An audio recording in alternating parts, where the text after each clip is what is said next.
Vamos então começar? Eu vou precisar aqui de energia. Vamos lá então, o tema da minha palestra hoje, da minha aula, é Educação de Filhos na Pós-Modernidade. Esse tema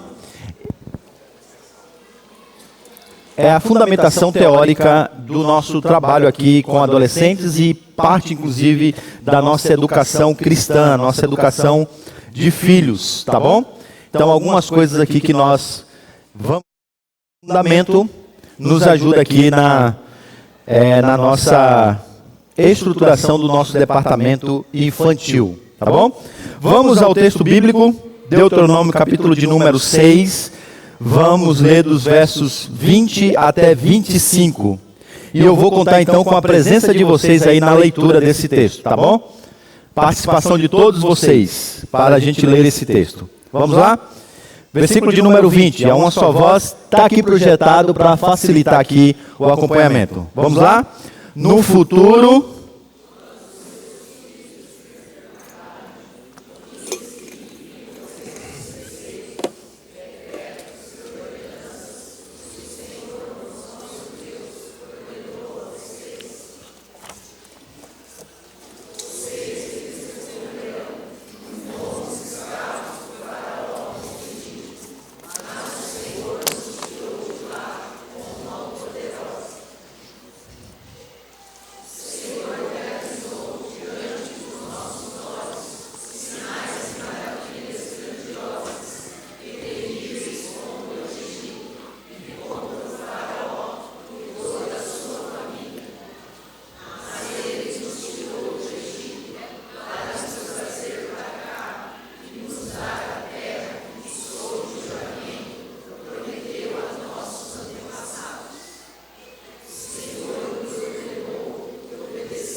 Amém. Essa então é a santa palavra do Senhor.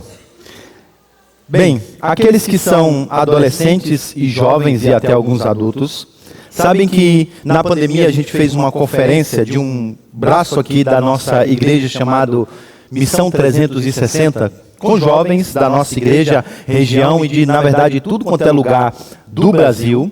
E nessa conferência nós oferecemos um teste, que é um teste de cosmovisão. Esse teste ele é separado em 5 áreas.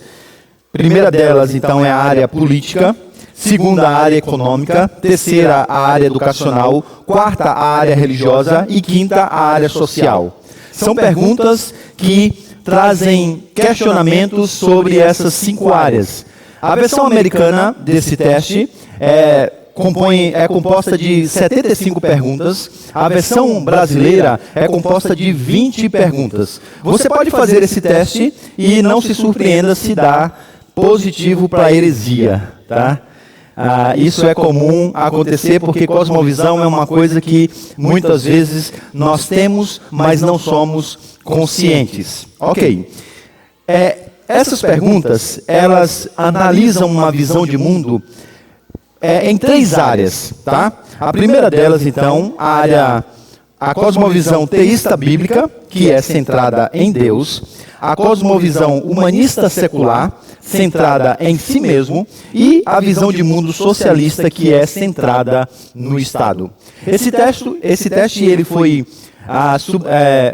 apresentado a vários estudantes ao longo das últimas décadas e por volta do ano 2000, principalmente usando a inteligência artificial, eles então agora trabalharam todos esses dados. Eles desenvolveram então um algoritmo muito sofisticado que conseguia agora medir o impacto desse teste ao longo do tempo.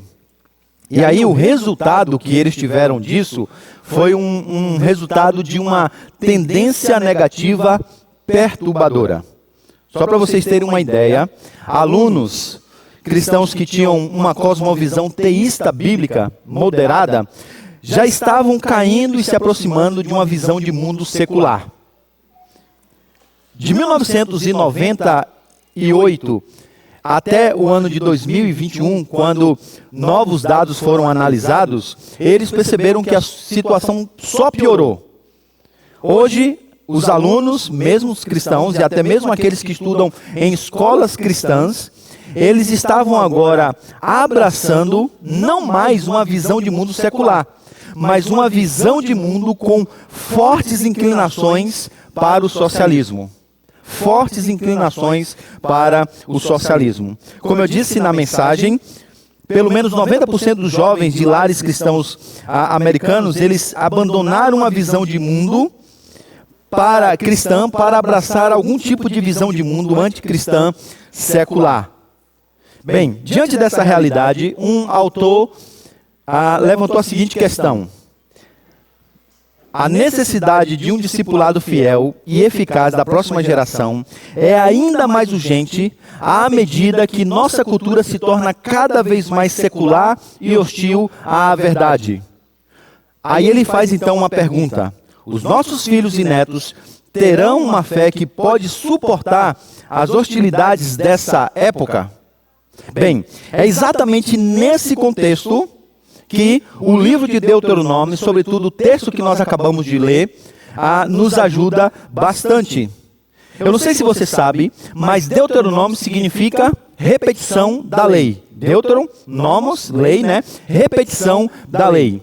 Mas se você ler esse livro, você vai perceber que essa não é uma mera repetição. Não é Ctrl+C de Levítico, Êxodo de Levítico, e Ctrl+V em Deuteronômio. Não é isso. Na verdade, Moisés está no final da vida, o povo já está próximo para adentrar a terra prometida, e o que ele faz em Deuteronômio é exatamente pegar a lei do Senhor, sobretudo os 10 mandamentos, e aplicar a realidade que aqueles nossos irmãos do passado viveriam quando chegassem na terra prometida.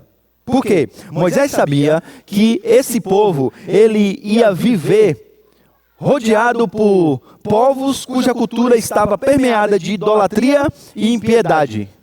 Então, diante disso, ele então diz: no futuro, quando seus filhos lhe perguntarem, vocês responderão. Consegue perceber?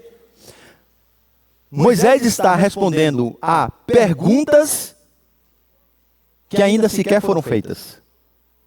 Moisés está preparando o povo para uma realidade que ainda virá. Então, essa é a primeira coisa que você precisa entender nesse texto que nós acabamos de ler. Essa é a coisa que você precisa guardar no seu coração. Moisés já está ensinando no presente as respostas de perguntas que serão feitas no futuro. Ele já está preparando essa próxima geração para essa realidade. Então, Deuteronômio é uma repetição da lei, mas é muito mais do que uma repetição mecânica. É uma aplicação da lei à realidade que o povo viveria. Isso nos leva, então, ao primeiro ponto da nossa aula. O nosso ensino precisa ser contextualizado. O nosso ensino precisa ser contextualizado. Nós precisamos educar para os desafios do futuro. Precisamos educar para os desafios do futuro. Então vamos, por exemplo, a um estudo de caso. Hoje, o nosso mundo está enfrentando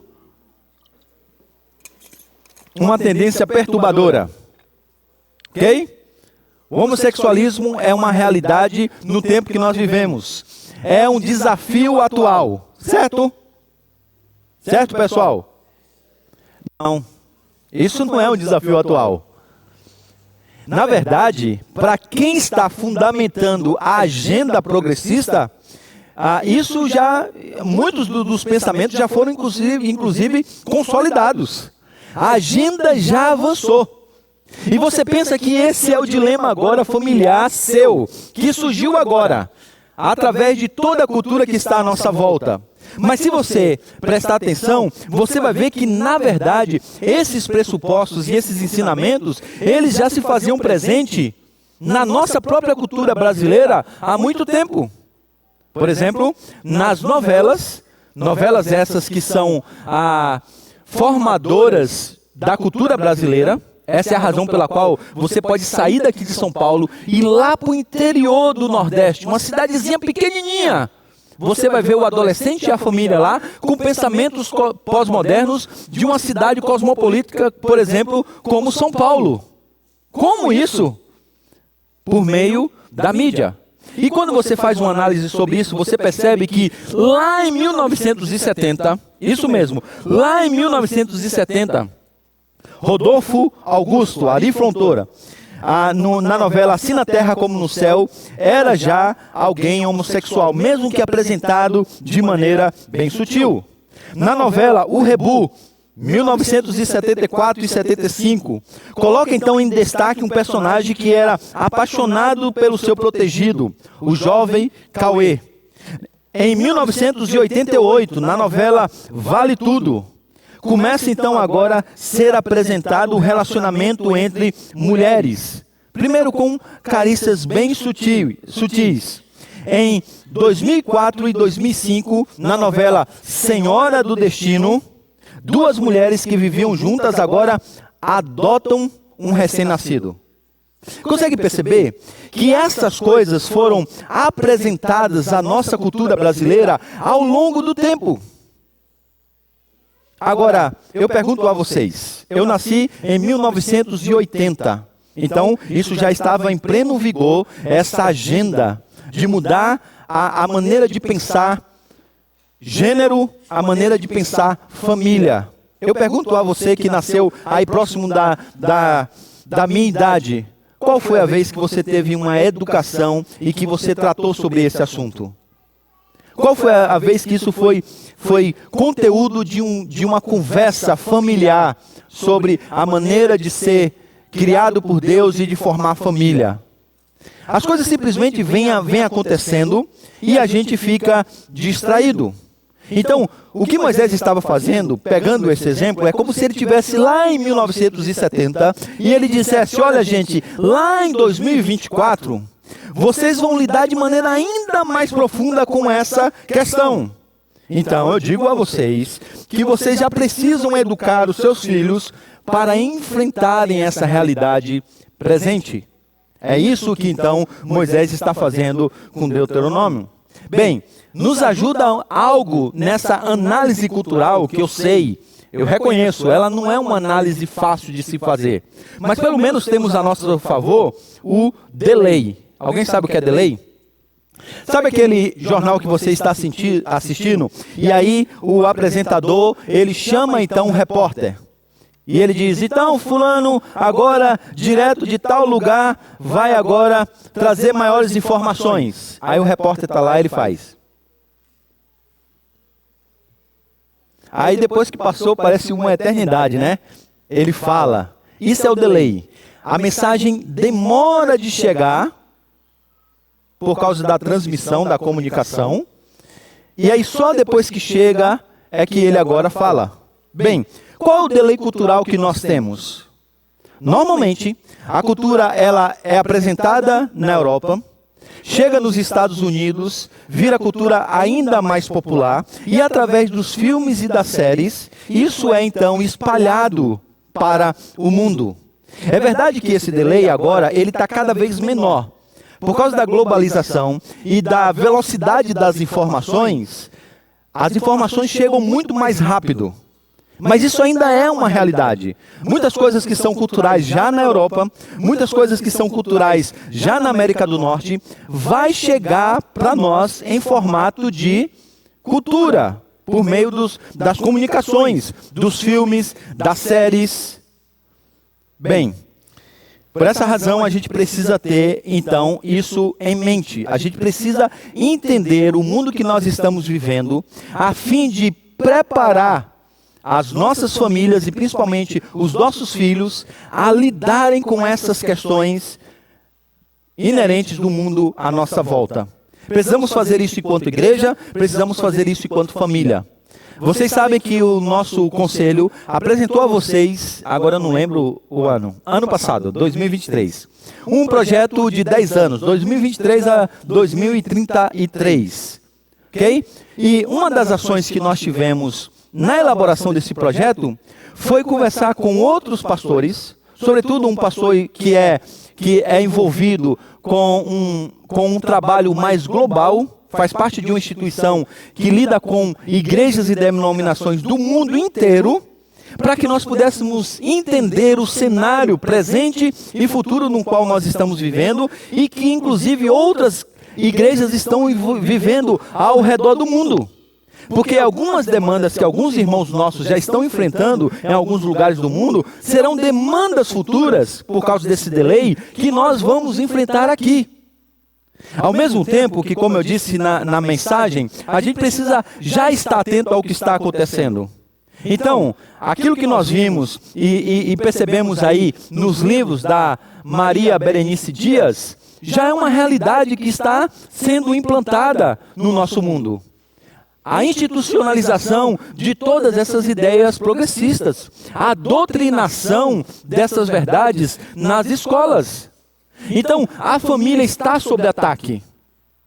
O conceito de família, como apresentada pela visão de mundo judaico-cristã, ele está sendo atacado fortemente. A ideia de gênero e tantas outras coisas que estão em volta de toda essa agenda que se faz presente no nosso mundo. Então, a primeira coisa é essa. O nosso ensino, ele precisa ser contextualizado. Por que é importante que você entenda isso? Porque às vezes o nosso ensino, a gente pensa que a nossa maior função é informar e não formar. A nossa maior função é trazer as crianças para a igreja para que sejam expostas à verdade do Senhor, sejam informadas do plano da salvação. Só que é muito mais do que isso. A gente precisa formar, e isso só se dá por meio do discipulado. Por isso que, então, o segundo ponto da nossa palestra nessa manhã é exatamente esse. Além de ser contextualizado, o nosso ensino precisa ser formativo. O propósito desses discursos não é apenas informar, mas é formar. Esse é o objetivo que Moisés tem em mente. Formar essa nova geração. É exatamente fazer com que eles tenham uma visão de mundo judaica. E quando a gente fala de cosmovisão, a gente está falando daquilo que é o lastro pelo qual você anda. Cosmovisão não é apenas saber, porque se fosse assim, você pegava um pendrive e colocava na sua cabeça, né? Download, não se pista em verdade absoluta, universo ao lado. Não é isso. Não é você ler uma série de livros sobre a matéria. Não é apenas você participar de uma classe que trata desse tema. Cosmovisão é você aprender as verdades do Senhor e isso ser sedimentado no seu coração de tal maneira que você vive à luz disso. Essa é a realidade pela qual você vive. Esse é o caminho pelo qual você anda. E é isso que Moisés quer. Moisés quer que eles vivam debaixo do temor do Senhor, obedecendo a lei do Senhor. Versículo de número 24, então, ele diz: o Senhor nos ordenou que obedecêssemos a todos esses decretos e que temêssemos ao Senhor, o nosso Deus, para que sempre fôssemos bem-sucedidos e que fôssemos preservados em vida, como hoje se vê. Consegue perceber? É isso aqui que ele tem como objetivo. Uma vida de obediência debaixo do temor do Senhor. Andando nessas verdades. Tendo a visão de mundo judaico daquela época. A maneira de enxergar tudo à volta. A percepção do que é a criação à luz da Escritura. A percepção do que é a queda à luz da Escritura. a percepção do plano redentivo de Deus para o seu povo, à luz das Escrituras. Mas não apenas enxergar toda essa história da redenção, mas viver à luz dessa realidade. Bem, aqui então a gente chega para um exercício prático depois de dar essa fundamentação teórica. Bem, como que a gente então pode fazer isso? Como que a gente pode fazer isso de maneira prática? Então vamos usar um estudo de caso. E esse estudo de caso foi o que motivou então a criação do projeto Missão 360. Eu já disse a vocês que era comum, eu trabalhei no passado com jovens e adolescentes. Meu primeiro ministério pastoral foi trabalhando com jovens e adolescentes. E a gente trabalhava em uma cidade onde tinha um certo contexto universitário. E era comum, tanto lá como aqui na Aliança, final de ano os pais me procurarem. E dizer, pastor, meu filho passou no vestibular. E agora? O que a gente vai fazer? Aí vinha um pedido, pastor, o senhor não pode ter umas conversas com ele?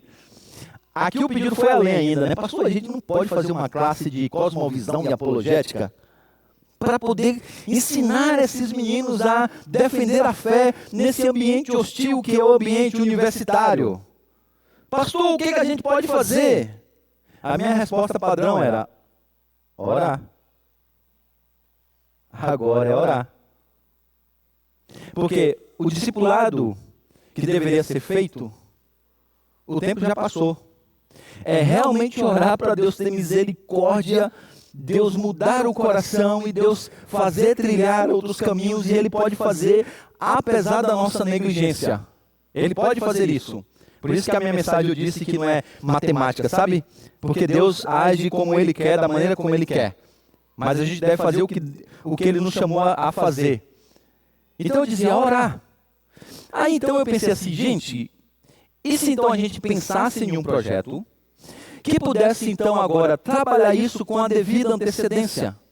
Uma coisa estruturada, que primeiro a gente começasse com adolescentes, mas a gente fosse baixando essa idade e na verdade essa fosse uma estrutura educacional de crianças com 2 anos, quando sai do berçário e vai para a classe, até os 17 anos, quando sai então e vai para a universidade. Então foi aí que nós começamos a estruturar esse projeto de educação cristã. Tendo o quê? Tendo as estatísticas em mente. Por exemplo, uma pesquisa realizada pelo Instituto Americano descobriu que a cada 10 alunos, um perde a fé ao ingressar na universidade e se declara ateu ou agnóstico. Bem, essa mesma pesquisa ainda descobriu que a cada 10 alunos, 4 deixam de frequentar a igreja, apesar de ainda considerarem-se cristãos. Essa mesma pesquisa, ela diz ainda que a cada 10 alunos, 2 assumem uma frequência irregular e não sabem como relacionar a fé com a vida em sociedade. Então, isso nos levou então a uma pergunta. E a pergunta é essa: por que os adolescentes abandonam a igreja? Por quê?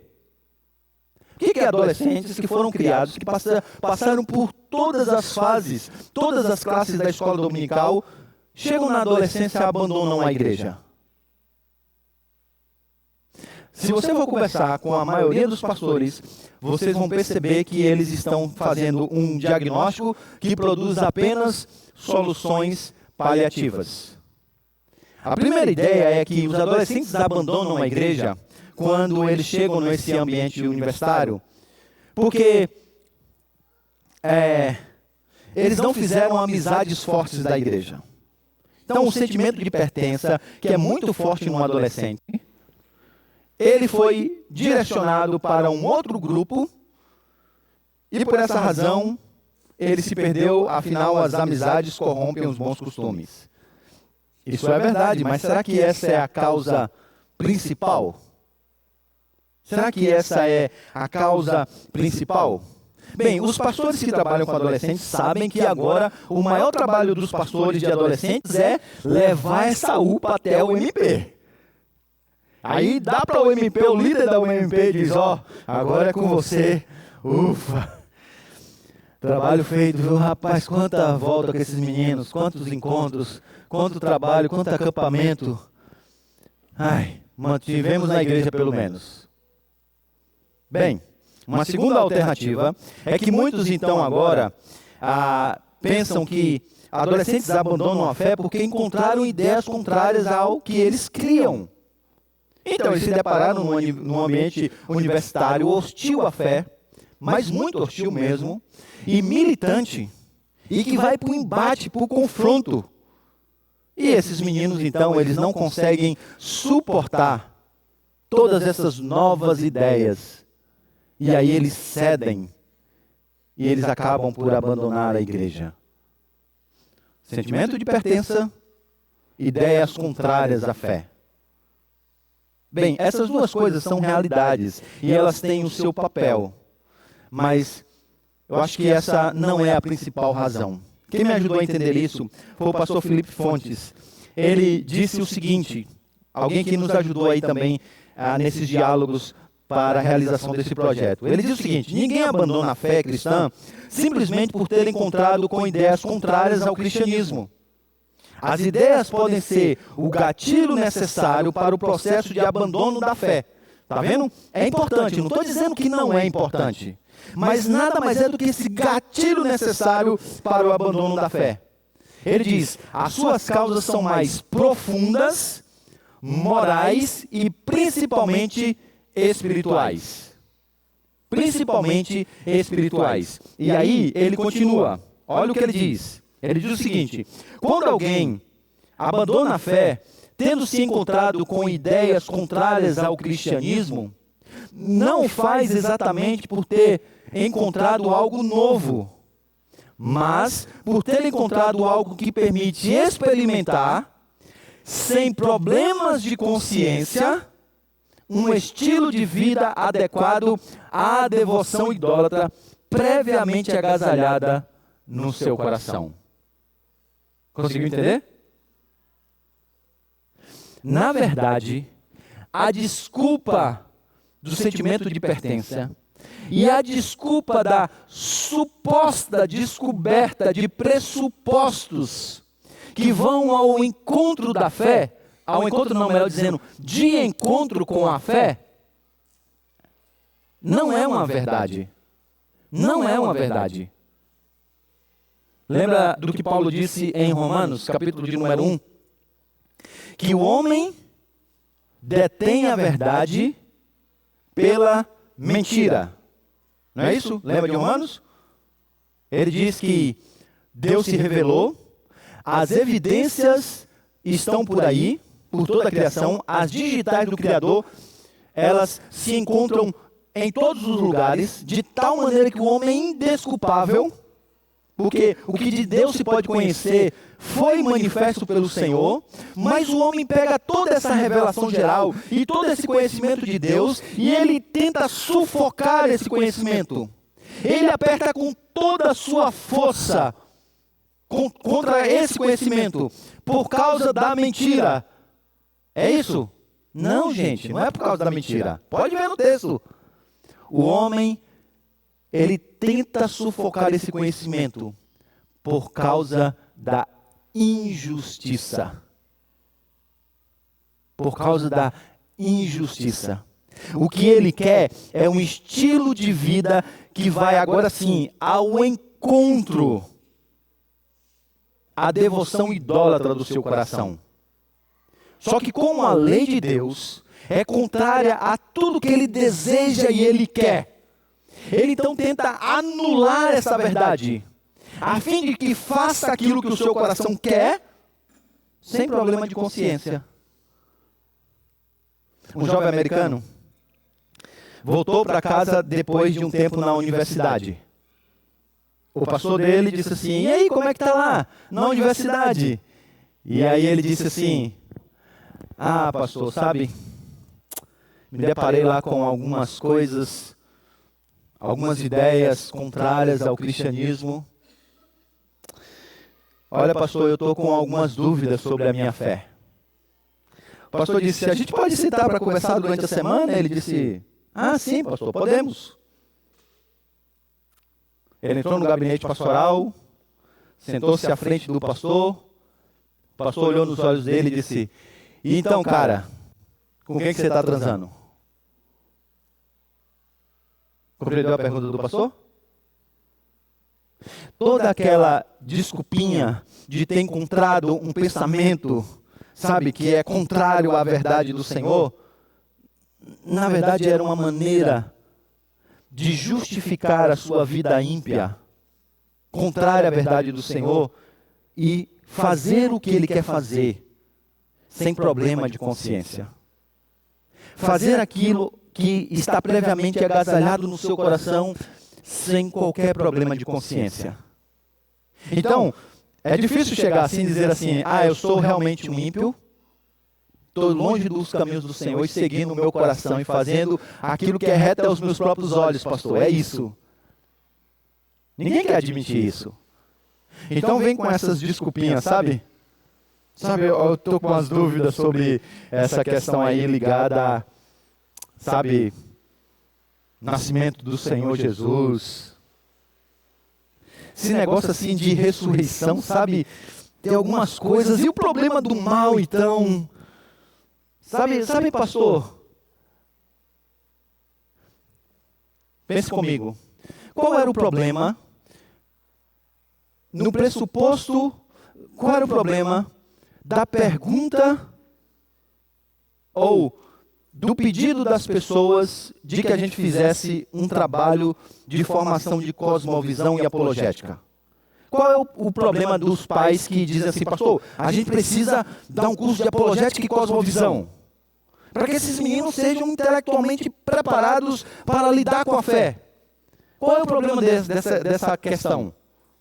O problema, irmãos, é que aqui parte-se do pressuposto de que o problema é intelectual e não moral.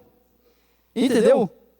É intelectual e não moral, só que o problema, a dimensão, presta atenção nisso que isso é importante, a dimensão intelectual, ela está subordinada à dimensão moral. A dimensão moral está subordinada à dimensão espiritual. Mas a gente acha que o problema é intelectual. Se a gente preparar intelectualmente os nossos filhos, olha, vai dar certo.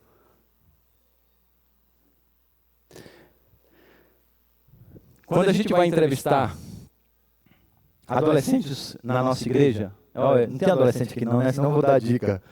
Adolescente que não foi recebido ainda. Estão tudo lá na classe vocação e trabalho, né? Que bom, só o Lucas, mas o Lucas já foi. Tudo bem, Lucas. E não é mais adolescente, né? Já é jovem até. Uma preocupação que eu tenho enquanto pastor é perceber se o que eles estão aprendendo na igreja está direcionando o coração deles para as coisas do Senhor em termos de amor. Porque para esses meninos que estudam em ótimas escolas, problema intelectual eles não têm. Sabe, os nossos irmãos mais velhos têm até dificuldade em entender algumas coisas do breve catecismo em termos intelectuais, de compreensão. Esses meninos, eles pegam as coisas com rapidez.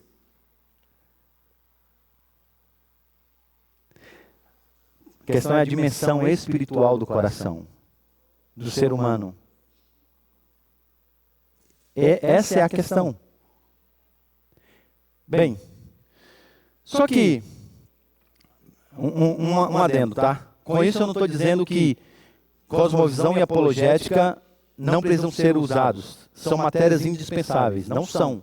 Na nossa estrutura educacional, quando o adolescente chega a uma determinada etapa, ele vai para a classe. Porque isso é importante para que ele entenda. Eu estou dizendo que você não precisa simplesmente entender isso fora da dimensão do coração. Ok? Deu para entender, né? Só que o que mais é importante nessa questão? O que leva então um adolescente a abandonar a fé? Primeira questão, então, é a questão do coração. As verdades que estão agasalhadas no coração. A segunda questão tem a ver com a falta ou a fraqueza em algumas virtudes. Ou, colocando de maneira negativa, o abraçar alguns vícios. E aí, mais uma vez, o pastor Felipe Fontes, ele diz que há 3 pecados que normalmente os adolescentes lutam no ambiente universitário. O primeiro deles é o orgulho. É o orgulho. Frequentemente, o primeiro passo dos adolescentes no caminho do abandono à fé é ignorar as orientações de pessoas que eles antes respeitavam e tinham como autoridade. Os pais, em primeiro lugar, e depois as autoridades eclesiásticas. Então, eles querem romper com os pais, e eles querem romper com tudo que é autoridade. E isso é fruto do espírito da nossa época. O espírito da nossa época é marcado por uma pregação audível de que nós precisamos romper com todas as autoridades. Inclusive com as autoridades passadas, com a própria história da humanidade. Porque agora nós estamos, desde o iluminismo, criando o nosso próprio mundo. É do zero. É através desse próprio progresso que todos nós podemos desenvolver. Somos nós que podemos colocar nessa bagaça, desculpa a expressão, ordem e progresso. E nós não precisamos que tenhamos algum tipo de guia para fazer isso.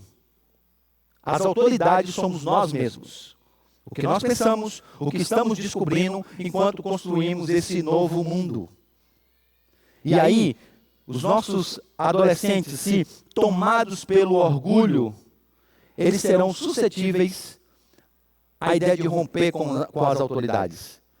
Porque eles se acharão mais espertos do que os pais. E esse pastorzinho aí que só estudou teologia, hein? Sabe nada, inocente, de filosofia, sociologia, do que está sendo dito no mundo contemporâneo. Mal sabe algumas coisas da Bíblia. Não dá nem para entrar em um diálogo para discutir algumas coisas mais profundas. Conseguiu perceber que o coração agora, inclinado para a impiedade, tomado pelo vício do orgulho, está suscetível a tudo que o mundo está oferecendo? O segundo pecado tem a ver com o temor de homens. Sentimento de pertença é forte. E agora eles são tentados a ceder ao seu compromisso religioso com medo da exposição. Eles temem não fazer parte da turma. Eles temem não estar fora de tudo que está acontecendo. Eles temem não passar na matéria daquele professor, que agora é contrário aos valores cristãos. E se ele se colocar, e se ele de repente se posicionar, isso pode ser ruim para ele. O terceiro pecado é esse fascínio pela liberdade. Afinal, até os 17 anos, ele está debaixo dos braços dos pais. E ele tem que fazer o que os pais dizem que tem que fazer. Domingo, vai na igreja. Por que vai na igreja? Você é meu filho. E ponto. E ele que não vá? A vara da infância e da adolescência lá em casa obrigava a ir. E eu que não fosse. Mas quando você sai para o ambiente universitário, você é livre. Você não tem mais aquela ideia de voltar para casa antes das 10. Gastar o dinheiro só com o que é lícito. Viver na companhia só daquele que os pais conhecem. E aí então, ele agora, fascinado por essa liberdade, ele então agora começa a querer viver uma vida autônoma e independente, seguindo o seu próprio conselho. E aí, essa liberdade acaba por levar à libertinagem. Agora você observou que para cada um desses vícios existe uma virtude? Percebeu? Para cada um desses vícios existe uma virtude. Então vamos pensar nesse exercício que a gente está fazendo. A gente está fazendo pegando o seu filho, pequeno ainda, tendo em mente que ele vai lidar com esses pecados no ambiente da universidade. Então, agora o que você tem que fazer? Você tem que, então, não apenas combater esses vícios, filosoficamente falando. Você precisa substituí-los por virtudes, filosoficamente falando. Então, no lugar do orgulho, você tem que treiná-lo para ter humildade. Ele precisa crescer desde pequenininho, desde criança, para lidar com a humildade e aprender a respeitar o próximo. Olhe para o temor de homens. Qual é a virtude desse vício? A coragem. A coragem de se posicionar quando é necessário. A coragem de levar o seu pensamento à frente. Então você agora precisa treinar o seu filho para que ele seja corajoso. Olhe para o fascínio pela liberdade. Qual é a virtude disso? A temperança. A moderação. Você tem que treiná-lo, então, para que ele tenha moderação, porque se ele aprender essa virtude, quando ele estiver diante da liberdade, ele vai saber muito bem usar essa liberdade. Ele vai saber muito bem como gastar o dinheiro, como usar o seu tempo livre, como usar a liberdade de ir e vir, quando agora os pais não se fazem presente. Consegue perceber? É necessário, então, essa formação do homem virtuoso. Às vezes a gente fica apenas no combater os vícios. Combater os vícios, combater os vícios. Mas a gente precisa treinar os nossos filhos para que eles possam ser construídos nessa ideia virtuosa. Nessa formação do homem virtuoso. Aqui vale a pena você estudar, se possível, a educação grega. Se você olhar a educação grega e o ideário que eles tinham da formação de um homem virtuoso, é uma coisa impressionante. Impressionante. Uma das matérias que eu fiz no curso de filosofia foi estudar essa educação grega ao longo da história. E é uma coisa impressionante. Você vai encontrar filósofos que morreram por causa de uma verdade. Coragem. Lealdade ao seu pensamento. Fidelidade aos seus pressupostos. Percebe? Há uma fraqueza moral muito grande em nós e nos nossos filhos. Há uma fraqueza de caráter. Nós não temos. Muitas vezes nós não somos virtuosos e não temos criado filhos virtuosos. E aqui uma coisa que eu descobri enquanto estudava filosofia, tá? Tudo que eles querem, enquanto ideário humano, só é possível por causa do Evangelho. Tudo isso que eu estou dizendo aqui, eu só estou dizendo para vocês por causa do Evangelho. Se não, amigo, ó, já está até na hora do almoço. Vamos para casa. Tenta produzir por você mesmo humildade no seu filho. Coragem, perseverança. Tenta. Tenta fazer com que ele lute contra esses vícios.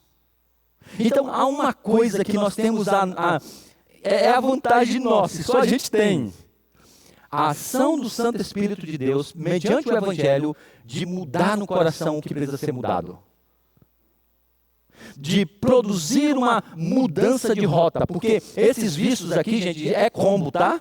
Nasceu, chorou, é o combo. Tá tudo lá já. Já tá tudo aqui, ó. Já nasce com orgulho, já nasce... Tudo aqui é do pacote. Nasceu, tá o combo entregue. A única possibilidade de mudança é a conversão. É o Senhor Deus mudando lá na raiz, no coração.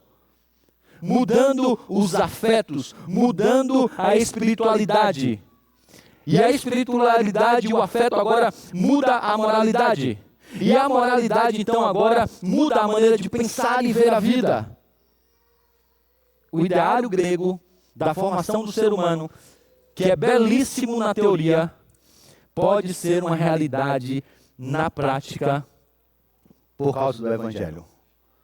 Você então tem isso ao seu favor. Ao seu favor. Bem, conclusão.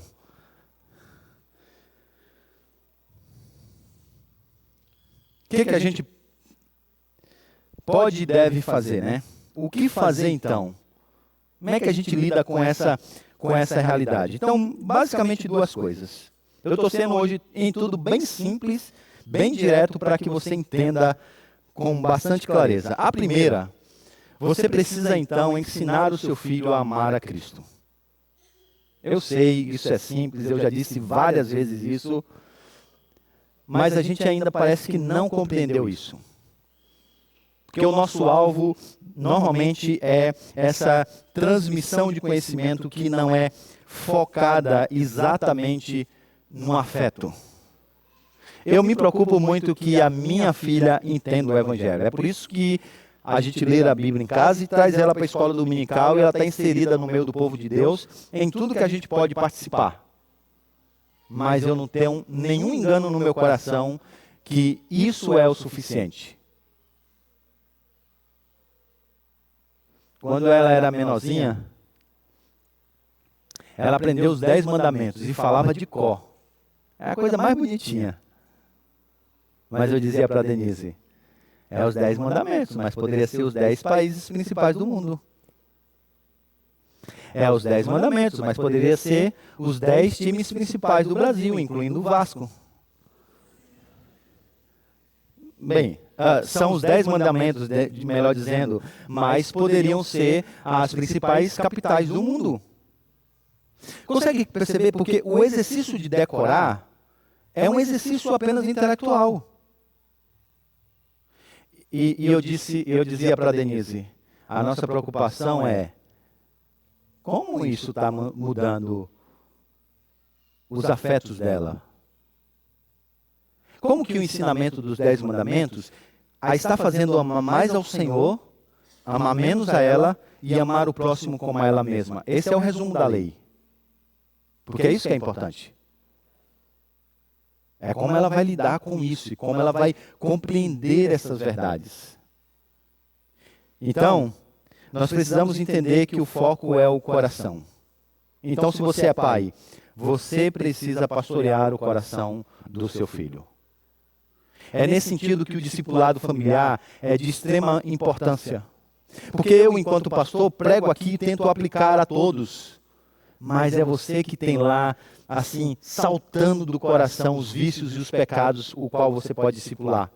Os professores, eles se preocupam bastante em ensinar a verdade do Senhor e serem práticos, mas é você que está por perto, que vê lá, borbulhando no coração os vícios, a inclinação para a idolatria.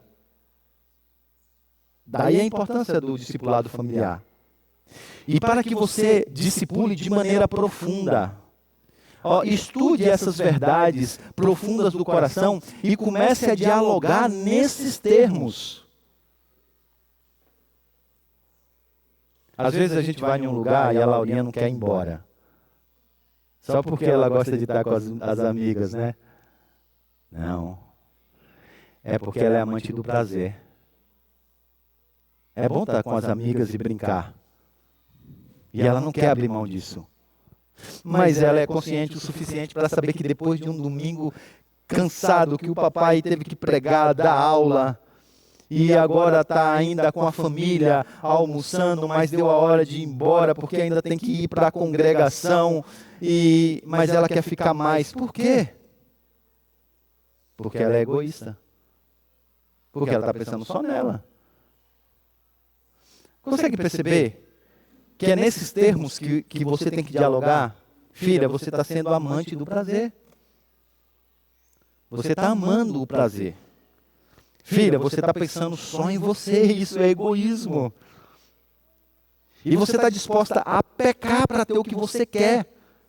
Porque você está amando mais a você, logo você não está amando ao Senhor sobre todas as coisas, com toda a sua força, com toda a sua alma. Logo você não está amando o próximo. E nesse caso bem próximo, né? Pai e mãe. Como assim mesmo? Então nós precisamos ter essa percepção de pastorear o coração. O alvo é o amor pelo Senhor. Assim, estude esse aspecto, leia livros como Pastoreando o Coração da Criança, estude livros na área de aconselhamento para que você seja treinado a isso, para que você esteja atento a isso, para que você vá além das regras da superfície e fique focado no comportamento. E em segundo lugar, desenvolva as virtudes de Cristo. desenvolva as virtudes de Cristo. Ajude então o seu filho, a sua filha, a crescer sendo uma pessoa de caráter e virtudes. Entenda isso. E virtudes, elas são treináveis. Elas são treináveis. E é possível treinar não pela sua capacidade de treinamento, nem muito menos pela capacidade de submissão ao seu treinamento que a criança terá. Mais uma vez, pelo poder do Santo Espírito de Deus de produzir isso. Então sabe o que você deveria fazer muito mais? Orar pelo seu filho. E orar especificamente por essas coisas. Senhor Deus, converte o coração do meu filho ao Senhor.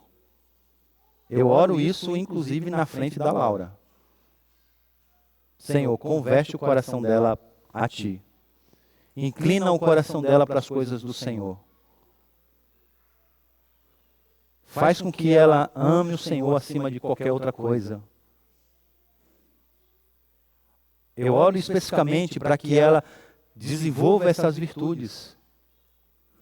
Porque eu sei que se ela tiver o coração inclinado para o Senhor, e se ela desenvolver essas virtudes e abandonar esses vícios, ela vai estar mais preparada para lidar com esse mundo hostil quando ela for uma adolescente e uma jovem. É matemática, pastor? Faz isso, tem esse resultado? Não, não é. Não é. Tudo depende do Senhor e da sua ação, e inclusive dos seus planos para com a vida dela. Mas eu tenho certeza de uma coisa, é o que Deus me chamou a fazer. Então eu quero, pelo menos, buscar a fazer aquilo que Deus me chamou a fazer. E eu sou um pecador, eu sei disso. Minha esposa também. Então a gente sempre confessa e começa. Confessa e começa. Confessa e começa. E é o que eu quero desafiar você. A confessar e começar. A pensar nessas coisas. A realmente considerar essas verdades. E se você está negligenciando essa educação mais profunda, faça isso, confesse e comece. Se você não sabe o que fazer, una-se a quem sabe. Comece a andar com casais que estão educando filhos da mesma idade que a sua. Crie uma verdadeira comunidade à volta, para que elas possam desenvolver essas amizades profundas e para que esse discipulado seja eficaz. Confesse e comece. Comece com o que você tem. E lembre-se de uma coisa. E eu termino com isso porque o meu horário já acabou. Preste atenção nisso. O seu discipulado será do tamanho do nível do seu discipulado. Eu vou repetir. O seu discipulado será do tamanho do nível do discipulado, do seu discipulado. Deixa eu explicar. Sendo mais direto, ninguém dá o que não tem. Ok? Se você quer realmente que o seu filho ame a Cristo, você tem que amar primeiro. Se você quer realmente que o seu filho desenvolva essas virtudes de Cristo, ele precisa ver isso em você. Se você olhar as orientações de Deuteronômio 6, antes do texto que nós lemos, Moisés vai dizer que eles deveriam temer ao Senhor, obedecer à sua lei e levar os seus filhos a fazerem o mesmo. Consegue entender? Primeiro você agasalha essas verdades do Senhor no seu coração. Depois você leva o seu filho, a sua filha, a fazer o mesmo. Se você é amante do prazer, você acha que o seu filho vai ser o quê? Se você é egoísta, você acha que o seu filho vai fazer o quê? Se você não tem temperança e usa mal tudo que está à sua volta, você acha que seu filho vai fazer o quê? Se você se acovarda, você acha que o seu filho vai fazer o quê? Se você age com orgulho, falando mal de todo mundo, com esse espírito de superioridade, você acha que o seu filho vai ser o quê? O seu nível de discipulado será do tamanho do seu próprio discipulado.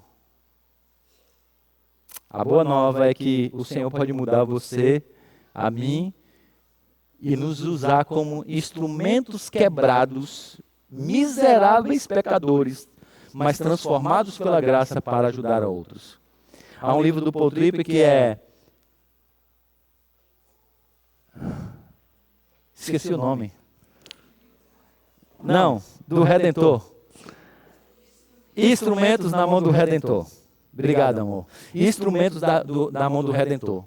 E aí, o subtítulo é algo assim, que eu não vou lembrar palavra por palavra, mas é algo que é pessoas que estão sendo transformadas, ajudando outras a terem transformação. É isso. É você nesse processo de transformação, ajudando o seu filho a alcançar esse processo de transformação. Mas entenda que tem que começar no seu coração.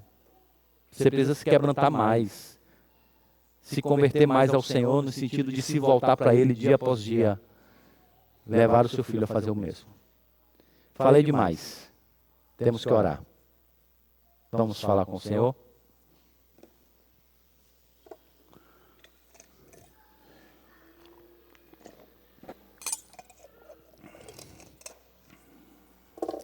Ó Deus bendito, nós te agradecemos, porque o Senhor não apenas abre os nossos olhos, não apenas diz o que temos que fazer, o Senhor vai além, porque o Senhor nos capacita na ação do Teu Santo Espírito para que possamos fazer aquilo que o Senhor nos ordenou. O Senhor não nos deixou desamparados. O Senhor não nos deu uma missão que o Senhor não se dispôs a ir junto através do Teu Santo Espírito. Como é bom saber disso, Senhor. Como é bom saber que mesmo sendo pais quebrados, inseridos em uma família não poucas vezes disfuncional, o Senhor ainda pode agir restaurando todas as coisas para a glória do Teu nome. E, Senhor, é isso que a gente pede ao Senhor nesse final de trabalho diante do Senhor. Produz em nós, Senhor, aquilo que o Senhor quer. Produz em nós, a despeito de nós mesmos, uma transformação e uma restauração de tudo que está à nossa volta. Não apenas para que isso traga glória ao Teu nome, a Tua misericórdia e a Tua graça sejam mais uma vez evidenciadas, mas para o nosso próprio bem, Senhor. Porque a Tua glória não se opõe ao nosso bem. E para o bem daqueles que estão à nossa volta. E para o bem da Tua igreja, a noiva de Cristo, a qual Ele aguarda no fim do túnel da história, bela, adornada, como luz para esse mundo, para a glória do nome dEle. Não queremos fazer tudo isso que aprendemos no dia de hoje, Senhor, somente porque isso traz benefício a nós. Nos dar uma família melhor, sem tantos conflitos, nos coloca em uma situação melhor diante daqueles que estão à nossa volta, nos dar a oportunidade de até mesmo nos orgulharmos pela família que temos, mas porque ao fazer tudo isso, enquanto estamos inseridos na comunidade da fé, nós contribuímos para a beleza da igreja,